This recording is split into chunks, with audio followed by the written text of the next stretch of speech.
This is the edge of the Sundarbans, a massive archipelago in the Bay of Bengal comprised of 102 islands. Within this dense, shifting terrain lives a population of 4.44 million people. For those who enter the trees to collect wood or honey, the threat is immediate. This is the largest natural habitat of the Royal Bengal tiger, and human-animal conflict is a constant, lethal reality of the forest economy. There is also a psychological layer to the danger. Travelers often report the alea, mysterious glowing orbs of light that hover over the swamps. Local legend warns these are the ghosts of dead fishermen, attempting to lure the living to their doom. Scientifically, the alea are the result of organic matter decaying in the airless swamp mud. As methane and phosphorus gases bubble to the surface and meet oxygen, they spontaneously ignite, creating shifting flames in the dark.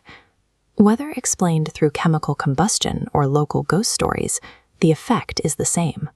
The environment is actively hostile to those attempting to inhabit it.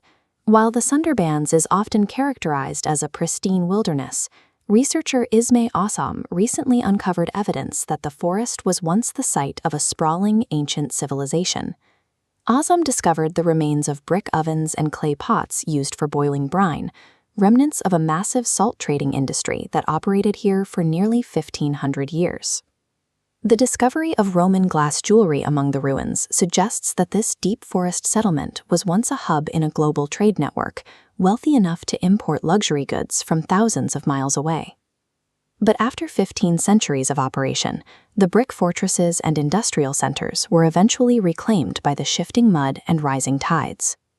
If those established global trade networks were eventually consumed by the forest, it leaves a stark contrast to the millions of people who successfully inhabit these same islands today. Survival here requires a different kind of infrastructure.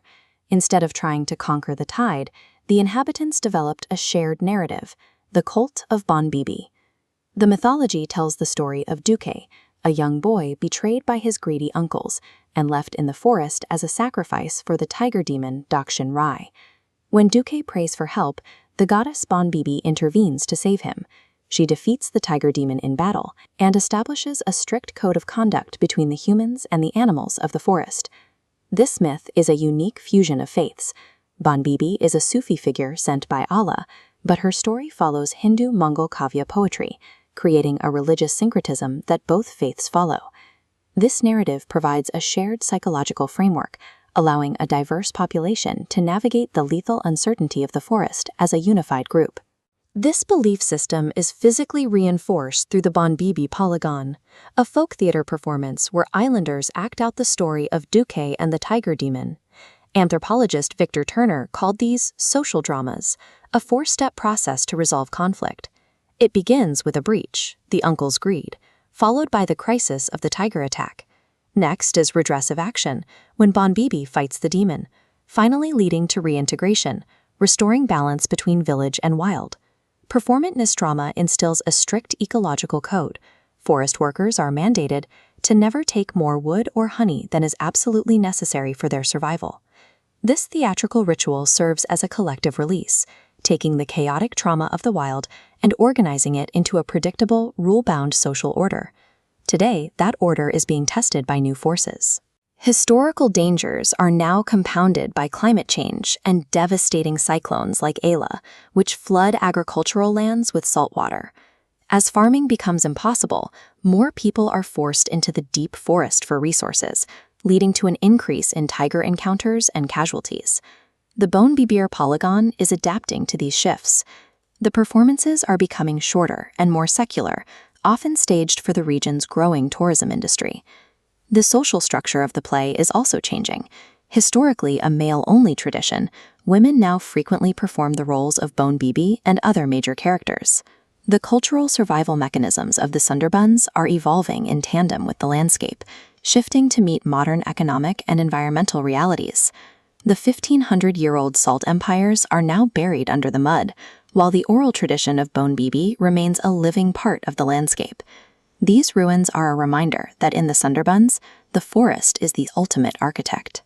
It eventually reclaims every brick, regardless of how many centuries of physical empire stands. The modern islanders continue to inhabit this space by prioritizing a shared narrative that enforces ecological boundaries and respect for the wild. This reverence for the forest creates an environment where religious divides between Hindus and Muslims are set aside in favor of communal unity against a common natural force. In one of the world's most extreme environments, survival depends on a unifying faith that can limit human greed and bind a community together in the dark.